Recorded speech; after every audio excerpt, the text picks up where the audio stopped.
লিখা যিজন লিৰিক্স তেখেতে ক'লে যে এই গানটো মই গাম জুবিনে নালাগে যে চিনেমা জগততো ইমান বেবিচাৰ নেকি তাৰপিছত গ'ল এজন ভাল গান লিখে দেই আনন্দা ষ্টৰী গান লিখে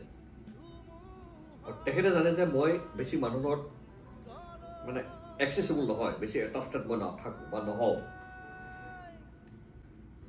তেখেতে ভাল গান লিখে আৰু জুবিনৰ বহুত গান লিখিছে ইভেন মোৰ চিনেমাখনৰ গানটো তেখেতেই লিখা আৰু তেখেতে আৰু পিছত আৰু 2-3খন চিনেমাত মোৰ গান লিখিছে মোৰ চিনেমাত গান লিখিছে অলৰেডি মই এটা বেড এক্সপিৰিয়েঞ্চ হৈ গ'ল কাৰণ জুবিনক 2টা বজাত ৰাতি লৈ আহিছে এইটো ভাবা নাই যে ৰাতি 2টা বজাত মদ খুৱাই জুবিনক লৈ আহিছে মোক চিনাকি কৰাই দিছে কিয় লৈ আহিব লাগে সেই কুৱেশ্যনটো আজিলৈ মই সুধিব পৰা নাই তো আজিলৈ মই তেখেতৰ ওচৰত মই যোৱা নাই না মাতিছোঁ মানে কোনো ধৰণৰ কানেকশ্যন নাই তাৰপিছত এই লিখা যিজন লিৰিক্স তেখেতে ক'লে যে এই গানটো মই গাম জুবিনে নালাগে মোৰ ইমান সহজ হৈ গ'লো নে মই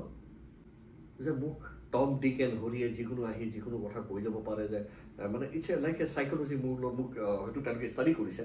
যে ই মানে বেছি কথা নকয় বা সি তাক হয়তো টোটেলি মানে সোনকালে মোল্ড কৰিব পাৰিম তাৰপিছত ক'লে যে এই গানটো মই গাম দিয়ক জুবিনক কি দৰকাৰ একদম স্পষ্ট হিচাপে কৈছে মই নাম নলওঁ তাৰপিছত মই লাহেকৈ এভইড কৰিলোঁ নিজৰ ওপৰত ধিক্কাৰ আহি যায় চিনেমা বনাবলৈ তাৰ পিছতো আকৌ চিনেমা বনাওঁ